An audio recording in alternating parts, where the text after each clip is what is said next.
The views expressed in this program do not necessarily reflect those of this station.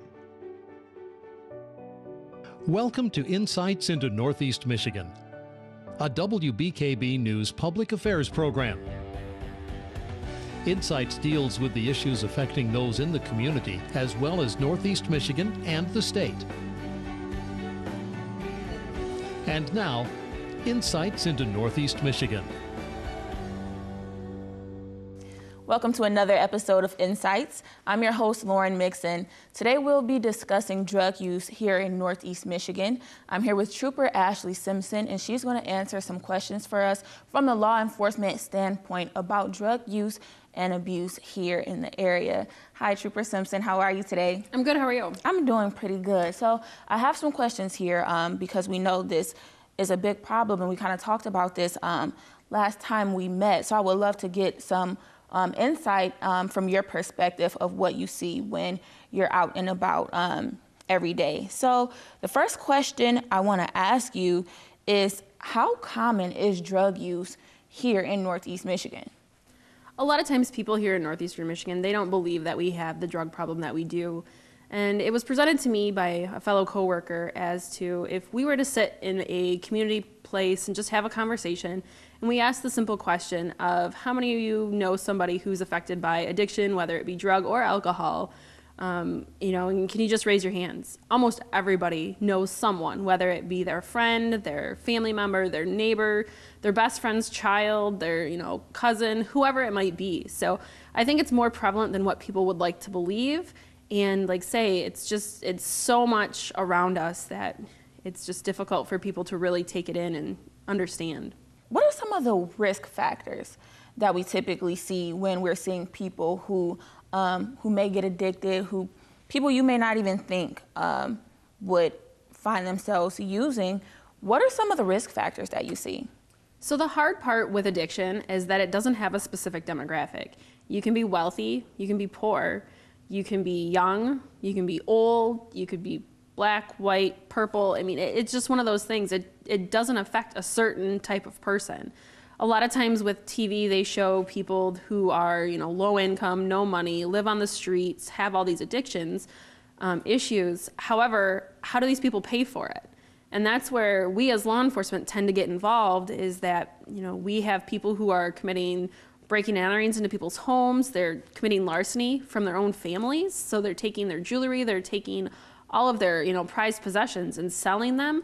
And then we also get into prostitution. And we talked last time on human trafficking, and that's where a lot of this comes from, is that these people don't know how to pay for their habit, and it's an easy thing to do with prostitution. Right. And then we also get into retail fraud. Mm-hmm. I mean, retail fraud, going to any store that offers something for sale and stealing it, that's automatic money in their pocket when they sell it to somebody else because they never paid for it initially. Right. So basically it's just kind of a spiral. Once you start using and you get addicted and you need to find a way to keep on using, basically. So that kind of leads us right into our next question, which is, from a law enforcement standpoint, in the short term and in the long term, how is this affecting people's lives? A lot of these people, they may have a good job in the beginning, and then all of a sudden they find themselves addicted. And it may be because they were injured and they've required a certain prescription from the doctor, and because of the way that the medication's prescribed, a lot of times these people don't realize that they're becoming addicted until they no longer have that substance. The other part that we run into is that accessibility. So with those risk factors, with that accessibility, I've had injuries where I've had to take a narcotic, and at the end, I didn't go through them all. So I didn't keep them in my cupboard. I didn't keep them in my medicine cabinet or in the drawer next to the bed. I disposed of them, because that's how a lot of people, if they've never been prescribed an opiate or a narcotic, they acquire it through taking it from family members or getting it from a friend. And then from there, it's just that downward spiral of, okay, now I've exposed myself to this. How do I get it? Do I have to, claim an injury to get that substance? Or a lot of times we find that people will tend to obtain a prescription for a so-called injury, and they're looking to make a profit, or, by committing basically a pill diversion. So they're acquiring a prescription, and then they're using it illegally to sell or to give to a family member or a friend or something like that. Mm-hmm. So this kind of involves a lot of people. You kind of mentioned a little bit about tossing the prescription drugs out when you're done and disposing of them correctly, but I think that affects people in households, and it takes a number of people that are involved with the situation a lot of times. So if you could explain to me a little bit about how addiction affects the families and the friends of people who get hooked on these drugs. When you have one family member who's addicted, the whole family suffers, whether it be financially because now they've lost an income, or that person is stealing from a family member. But the other part that the family has to deal with is, if this family member lives alone, they have their own house or apartment, and they haven't heard from them in a few days, are they going to go there and find that person deceased because they've overdosed on whatever that drug is? Do they have to worry about that person committing a crime, like retail fraud, to fund their habit, and now they're going to be sitting in jail, and the family's going to have fees for attorneys or anything along that lines? And then lastly, the family has to worry about what happens if that person's high, gets in a vehicle, drives, and kills somebody else's family member. Mm-hmm. Now they have to suffer because that person was their family member. They live here in this community. They're known in this community, as having an issue, and now they've killed another person. And it's just a big spiral that, an addict sucks their family into. And unfortunately, it is a disease because there's no way that we can fix it. Right. We just have to, work through the counseling. And, for us as law enforcement, it's hard because, our only way to deal with a lot of it is by arresting people. And, that's not the typical that we want to hear, but if the person is out there selling the drug, there's a good chance they're going to have criminal charges. And especially if the person is inviting other people to bring those drugs to our community, they're going to face a criminal charge. Right. So what are some of the drugs that you see here in Northeast Michigan? We did talk about prescription drugs. What else is there out here in Northeast Michigan that's causing a problem? So the biggest one that we start off with is the prescription drugs. And that leads to a number of different things. So we're talking the Suboxone, the Norcos, the gabapentin, and a few others. Those are kind of the everyday drugs that people have access to. And from there, once they're addicted to those, if they can't get those, a lot of these people are turning to heroin. We have meth issues in this area, and we started to see cocaine most recently. Mm-hmm. So the police are doing something out in the community where they're helping, they're in the process of preventing, like we talked about earlier. There may be a lot of arrests, but that may not always be the first answer. So you talked to me a little bit about the Angel program. Can you talk to me a little bit about that? So with law enforcement, like say, we can't arrest everybody for these offenses, and not always is an arrest appropriate. So we've also started to reach out to the community by doing kind of town hall meetings or public meetings or even press releases, just letting the public know different things that are going on in our community to try and help them prevent their family members. And the last part is that we advocate for treatment. We are here to try and help. Our Angel program at the Post is a free will program where we allow people to come in who are dealing with addiction to opiates and other drugs and alcohol, and trying to help them find the right steps to try and get their life back on track. And with that program, we reach out to a number of agencies to try to find treatment centers that are willing to take them for detox and also for that residential treatment. Mm-hmm. Is there anything else that you would like to tell community members here in Northeast Michigan about drug use, or any facts or statistics that you may have for us? So I think one of the most important things to realize is that the Angel program has been in place for 2 years throughout the state. For about 1.5 years. We started out with only about 5 posts for that first 6 months. And so far we've dealt with, 126 people.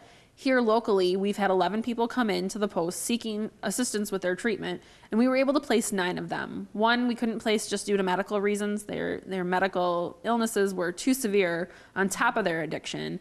And then the other was just due to the fact that the residential facilities, we don't have enough beds. We don't have enough beds for treatment. And so when these people are ready and willing to go, and then all of a sudden we have no beds available, that's just a huge setback for them, because now they've made the decision, I'm done with this, addiction. I'm going to make the right choices and move on with my life. And then we have to tell them, we're sorry, we can't help you. We don't have enough bed space. Right. So that becomes really, really difficult, just for the simple fact of they've made their mind up. They're ready to kick their habit. They're ready to, move forward. And now, just due to the demand, we can't help them. Right. Well, I definitely want to thank you, Trooper Simpson, for being here and talking to us about this problem from a law enforcement standpoint. A lot of people may not know, particularly about the Angel program, where they can just come and get help before things get too out of hand. So thank you so much for being here. Up next, we'll have more for you on Insights. Welcome back. We're here with another segment on our Insights. Today we're here with Madeline McConnell, and she is a therapist at Catholic Human Services. Hi, Madeline. How are you today? I'm good. Thank you for having me. Of course. Thank you for being here. So I have a few questions that I'd like to ask you. Today we're talking about drug use and addiction. So the first question I want to ask you is, what does Catholic Human Services do here in the community? Sure. So Catholic Human Services is the primary provider of outpatient substance use services in Northeast Michigan. We have an office here in Alpena. We have some satellite offices in Harrisville, East Tawas, Rogers City. We have some partnerships with some federally qualified health centers like Alcona Health Center, Thunder Bay. So we have some satellite clinics in partnership with their offices as well. And we provide outpatient substance use disorder services for individuals, families in the community. What are some of the services broadly that you offer to community members? Well, for people that have that are in recovery or seeking recovery and want support in that regard, we have individual therapy services. We have group therapy services. We offer family therapy services as well. And we have some case management and care coordination support. We try to provide holistic services to people at any stage in their recovery process or exploration of their recovery process, so that we can help them move towards their goals and hopefully move towards sobriety. We also support medication-assisted treatment programs and have some partnerships and include that in the services that we provide as well. Mm-hmm. So in that, and with the variety of services that you offer, what is the first step in finding help and getting access to those services? Yeah, so anybody is more than welcome to call Catholic Human Services and talk with our wonderful front desk staff about how to access services. So somebody can call Catholic Human Services and look into setting up an initial appointment and talk about what services might be most appropriate for them. We have a number of different people at our agency that can sit down and talk with them or talk with them on the phone about the types of services that we provide and which service would best meet their needs and the goals that they have. People are more than welcome to walk in during our business hours and talk with the front desk staff as well about setting up an appointment, or they can talk with their primary care physician or another community service provider, and that person can help connect them with services with us as well. Mm-hmm. So you kind of, by being a therapist, you kind of get to see the beginning stages, or really the whole process, when people come in and they're looking to get services that are going to help them recover and start on a path to sobriety. What are some of the things that you see throughout that process from the beginning to the end? Well, when somebody decides to pick up that phone and call, it's not an easy decision to make. Mm-hmm.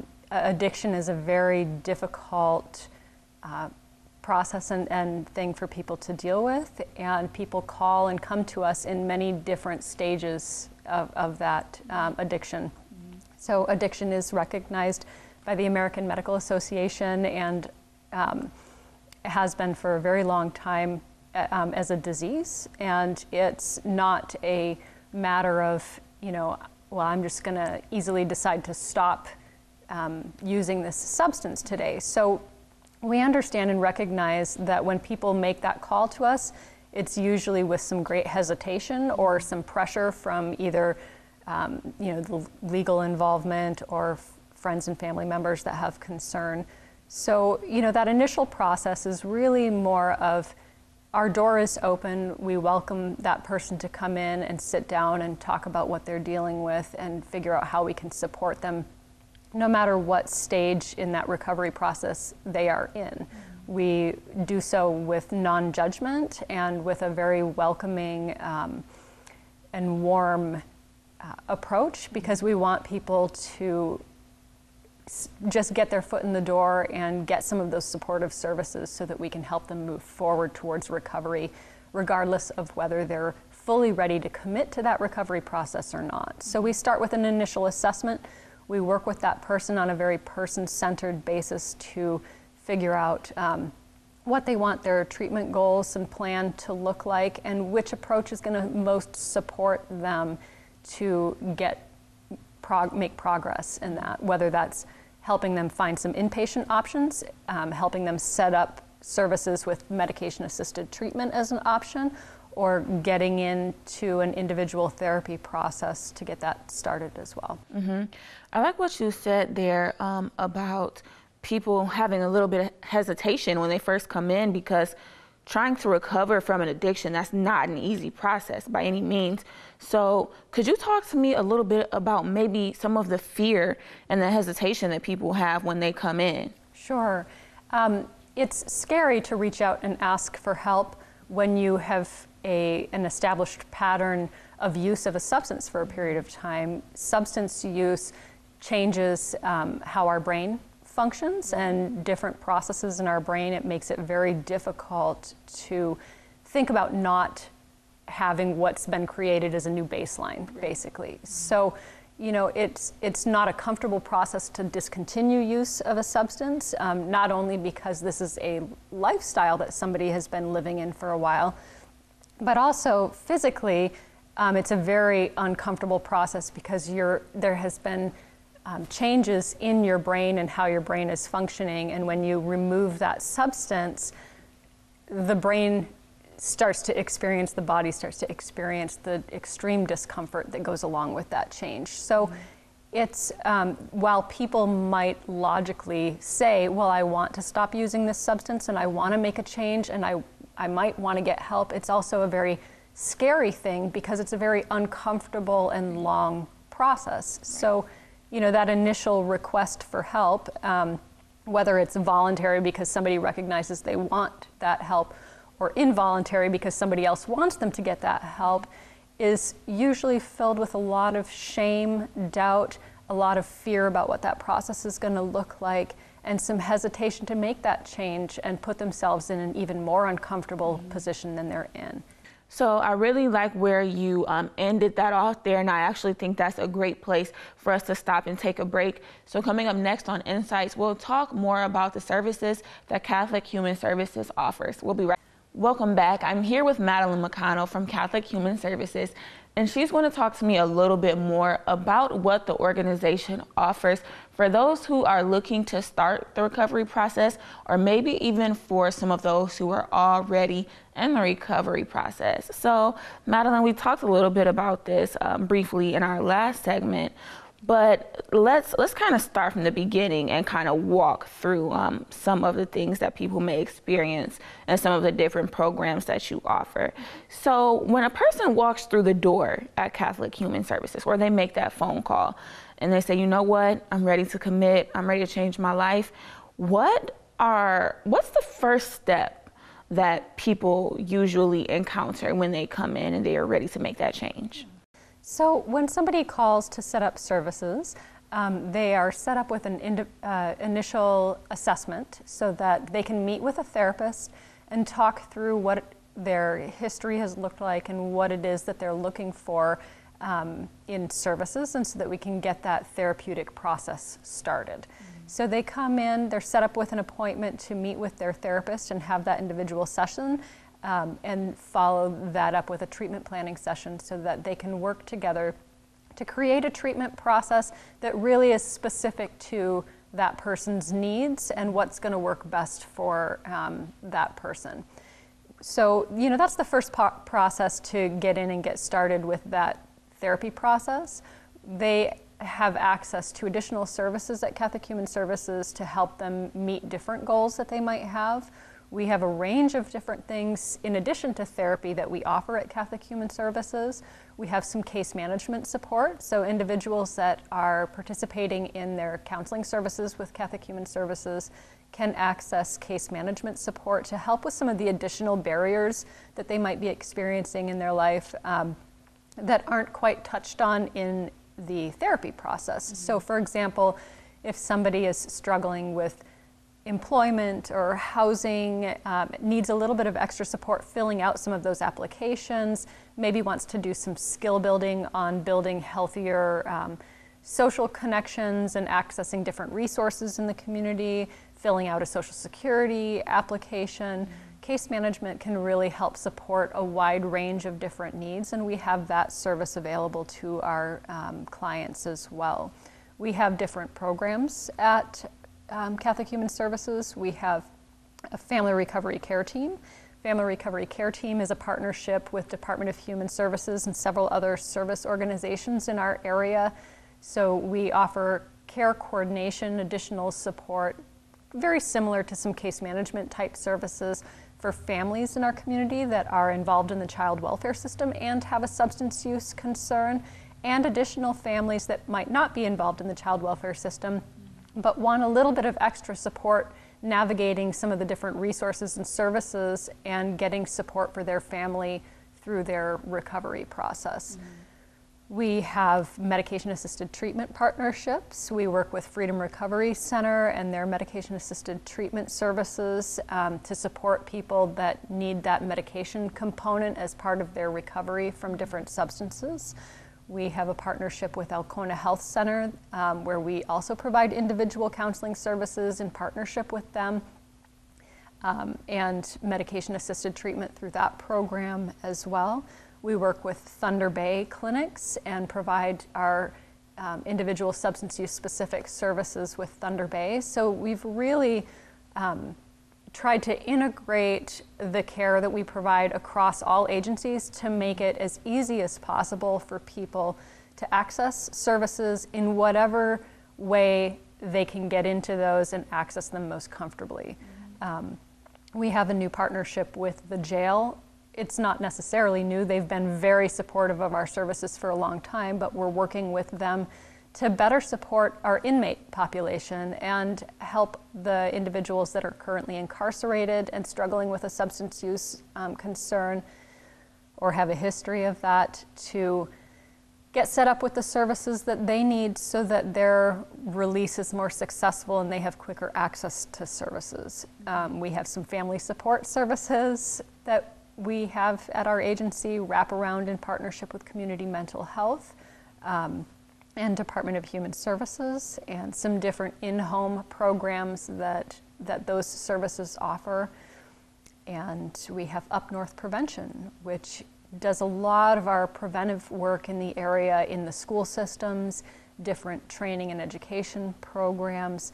So really, Catholic Human Services provides intensive and individual outpatient treatment program services for people, therapeutic services, but we also have a wide range of other services that we offer to community partners, to community members as a whole, education, training opportunities.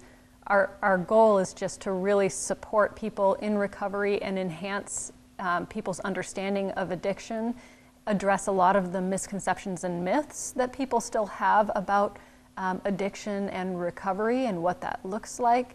So we are open to people calling and exploring what those services are with us and how we can better support them at any time, because there's probably some way that we can connect with somebody to broaden that understanding. You mentioned some training and community education parts of the process that you mentioned.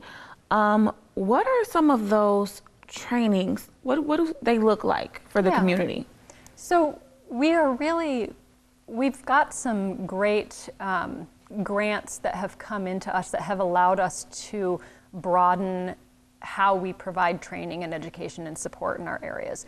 Up North Prevention has secured some grants at times, and they've been able to do physician trainings, which have been well attended, and that is something that's continued to be offered.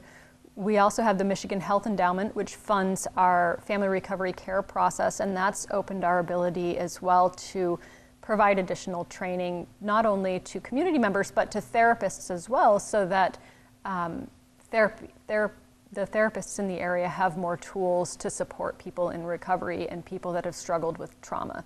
So as far as the education we offer, we have some panel events that we are providing that are free to professionals in the community and to community members as a whole, where we have some panel members that are addiction experts in the community or involved in addiction in some regard, and we have open discussion about addiction recovery, what that looks like in our area.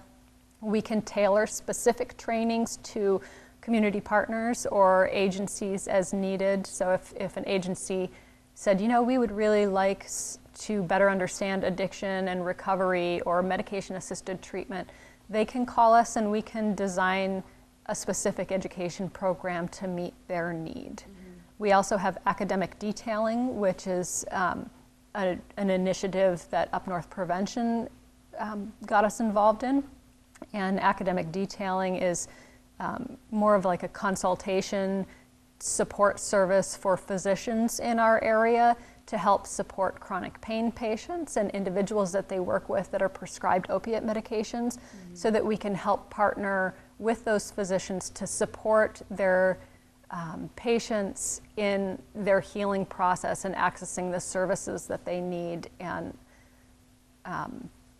so that, I mean, that's some of the many things that we offer. So a lot of things offered at Catholic Human Services. So really quickly, because we're almost out of time, but I think this is a really important thing to cover. What would you say to those people who are out there who may be struggling with addiction and they are a bit fearful? What would you tell those people about just getting the recovery process started? Sure. We understand that it's scary to reach out and ask for help, and that people carry with them a lot of fear and a lot of shame about that process. But we are here to welcome those individuals to call without judgment, and we would rather them make that call so that we can offer some support and get them started with something that might meet their needs, than to continue to struggle and suffer alone. So to make that call and just at least explore what it is that we have to offer and how we can support and connect them with the resources that they need. You know, we want to get people in the door and provide that support. Well, I want to thank you again, Madeline, so much for being here today and covering this topic that, you know, a lot of people may kind of shy away from. It's a sensitive topic, so I definitely appreciate you being here and your expertise. And that is all we have for you on this week's Insights. Catch us back next time. Insights into Northeast Michigan is produced by WBKB News.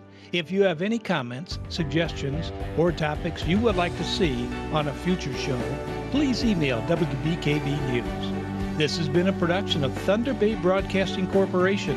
All rights reserved.